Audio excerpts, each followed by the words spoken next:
పిల్లలకి స్కూల్ పాఠశాల అయితే పేరెంట్స్కి స్కూల్ పేరెంట్స్ శాల.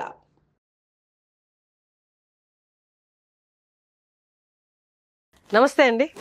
చిట్టి ముత్యాలు కార్యక్రమానికి మీ అందరికీ పునఃస్వాగతం. ఇవాళ చిట్టి ముత్యం లాంటి ఇంకొక మంచి విషయం మీ ముందుకు తీసుకొచ్చేసాం. వడ్లమాని శ్రీనివాస్ గారు మనతో ఉన్నారు ఇవాళ. రండి. నమస్కారం అండి. వేటూరు గారి నుంచి, సిరివెన్నెల గారి గురించి రెండు చిట్టి ముత్యాలు మీకు ఆల్రెడీ చెప్పాను. ఈరోజు బాలసుబ్రహ్మణ్యం గారి గురించి ఒక విశేషం చెప్తాను. బాలు గారు తన మొట్టమొదటి పాట మర్యాద రామన్న అనే ఒక సినిమాలో పాడారు. లక్షల గీతాలు పాడిన బాలుగారి మొదటి పాట మర్యాద రామన్న. అప్పటి వారికి 18 సంవత్సరాలు. ఈ సినిమా నిర్మించిన ఆయన పద్మనాభం గారు. శోభన్ బాబు గారికి, అందులో శోభన్ బాబు, కృష్ణ ఇలా 4 హీరోలు ఉంటారు. శోభన్ బాబు గారికి ఈయన గొంతు అందించారు. ఈ పాటకి సంగీత దర్శకులు వచ్చి ఎస్పి కోదండపాణి గారు. బాలుగారికి ఆయన దేవుడితో సమానం. ఆయన పేరు మీదే ఎస్పి కోదండపాణి స్టూడియోస్ అని ఈయన మద్రాసులో కట్టుకున్నారు కూడా. మొదటి అవకాశం ఇచ్చారు. ఈ పాట రికార్డింగ్ మధ్యాహ్నం 2 గంటలకి స్టూడియోస్లో జరగడానికి ముందు బాలుగారికి మేనేజర్ ఏం చెప్పాడంటే, నీకు కారు పంపిస్తాను, కారులో వచ్చేవయ్యా అని చెప్పారు. ఈయన ఫ్రెండ్కి సంబంధించిన ఒక సిల్క్ చొక్కా, చక్కటి చొక్కా వేసుకుని టిప్ టాప్గా తయారయ్యి మొదటి పాటకి వెళ్ళడం కోసం కూర్చున్నాడు. ఫోన్లు అవి లేవు. పలానా 1 గంటకి నీకు కారు పంపిస్తాను, 2 గంటలకల్లా స్టూడియోకి వచ్చాయన్నారు. కారు రాలేదు. టైం అయిపోతుంది. భయం వేసేస్తోంది. స్టూడియో దూరం. ఎస్పి కోదండపాణి గారు మళ్ళీ అవకాశం రాదా, మొదటి పాట, ఈ భయంలో ఉన్నాడు ఈయన. స్నేహితుడు ఏం చెప్పాడు, పక్కన స్నేహితుడు ఉన్నాడు, ఇలా కాదబ్బాయి, ఇద్దరు సైకిల్ మీద వెళ్ళిపోదాం అన్నాడు.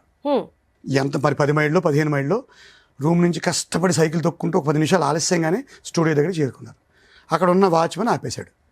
సైకిల్ మీద వచ్చి పాట పాడతానంటే వాడెందుకు నమ్ముతాడు? పైగా చెమటలు పట్టిపోయి ఉన్నారు. బాలుగారు ఏమనుకుంటున్నావయ్యా, పాట పాడడానికి పిలిపించారు, మొదటి పాట అని చెప్పాడు గర్వంగానే. ఇవన్నీ వెళ్ళమయ్యా, చాలామంది రోజు వస్తారు నీలాంటి వాళ్ళు, ఎలాంటి అవతల పోండి అన్నాడు. అప్పుడు ఫ్రెండ్ ఒక ఆలోచన చెప్పాడు, అబ్బాయి ఒక పని చేయవయ్యా, పోనీ బాలుగారిని ఇదే అట్టి పెట్టుకో, నేను లోపలికి వెళ్తాను, నేను వెళ్ళి మేనేజర్ గారితో మాట్లాడి తీసుకొస్తాను, వాళ్ళు వచ్చి బాలుగారు లోపల తీసుకెళ్తారు పాట పాడడానికి, ఇది నీకు ఓకేనా అన్నాడు. ఇదేదో బాగానే ఉంది అనుకున్నాడు వాచ్మెన్. దీంట్లో తప్పే ఉంది, సరే అవయ్యా నువ్వు లోపలికి వెళ్ళి తొందరగా 5 నిమిషాల టైం అన్నాడు. ఈ లోపలికి పరిగెత్తికి వెళ్ళాడు.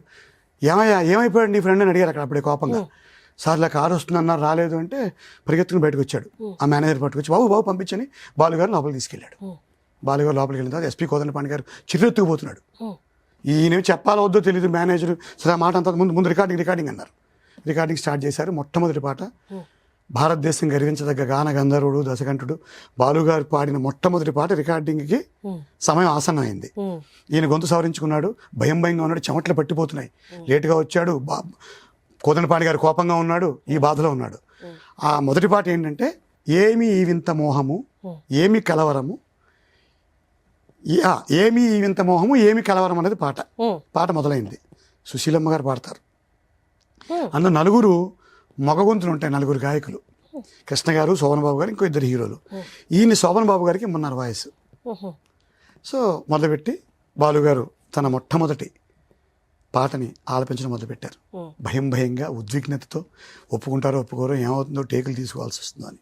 రావే కావ్య సుమ బాల ప్రియురాల జవరాల నవరాగ భావ మాల రావే కావ్య సుమ బాల అని పాట మొదలుపెట్టారు. ఇది మొదటి గీతం. ఫస్ట్ టేక్ ఓకే అన్నారు కోదండపాణి గారు. రెండో టేకే తీసుకోలేదు. ఫస్ట్ టేక్తో ఓకే చేయించుకున్న బాలు గారికి అందరూ కరతాళ ధ్వనులతో స్వాగతం పలికారు బయటికి. ఆ గ్లాస్ డోర్స్ ఉంటాయి కదా, పద్మనాభం గారి పాదాలకు దండం పెట్టారు, కోదండపాణి గారి పాదాలకు దండం పెట్టారు. విచిత్రం ఏంటంటే బాలుగారు ఏమనుకున్నారంటే, మొదటి టేక్తో ఓకే అయిపోయింది కదా, ఇంకా అన్ని పాటలు అనుకున్నారు. మళ్ళీ 6 నెలల కాలం దాకా రెండో పాట రాలేదు బాలు గారికి. మళ్ళీ కె విశ్వనాథ్ గారు ప్రైవేట్ మాస్టర్ అనే ఒక సినిమాలో కేవి మహాదేవన్ గారి సంగీతంలో చదువుకో పాడుకో అని ఇంకో రెండో పాట ఇచ్చారు. నా జీవితం గురించి రాశారా ఆరుద్ర గారు ఈ పాట అనుకున్నారు. ఈయన అది ఆరుద్ర గారు రాశారు. ఎందుకంటే నేను అప్పుడు ఇంకా ఏదో కొద్దిగా చదువుకో పాడుకో అని నా గురించి రాసినట్టుగా అనిపించిందని బాలుగారు ఎప్పుడో ఈ విశేషం తెలియజేశారు. ఇదమ్మా ఈరోజు చిట్టి ముత్యం. అంటే దేశం గర్వించిన గాయకులు ఆయన. వారికి కూడా మొదటి పాట దక్కేటప్పుడు కష్టాలు తప్పలేదు. అంటే ఎవరికైనా గొప్ప సక్సెస్, గొప్ప విజయం వచ్చే ముందు కష్టాలు వస్తున్నాయంటే వాళ్ళు అది గ్రహించాలి, గమనించాలి, గొప్ప విజయం రాబోతుంది. చూడండి, కారు రాలేదని నిరుత్సాహపడకుండా స్నేహితుడు ఈ సైకిల్ మీద 20 కిలోమీటర్లు ఈయన దొక్కాట స్నేహితుడు వెనకాల. అది 2 లైన్లు పాడడానికి అది ఆ 4 లైన్లే, 4 లైన్లు. అంతే, జస్ట్ ఇంకొక ఆలాపన ఇస్తారు అంతే, మళ్ళీ వేరే గాయకులకి వెళ్ళిపోతుంది. చాలా గొప్ప విషయం అమ్మాయి. అది ప్రతి అవకాశాన్ని అందిపుచ్చుకోవాలి. Thank you sir.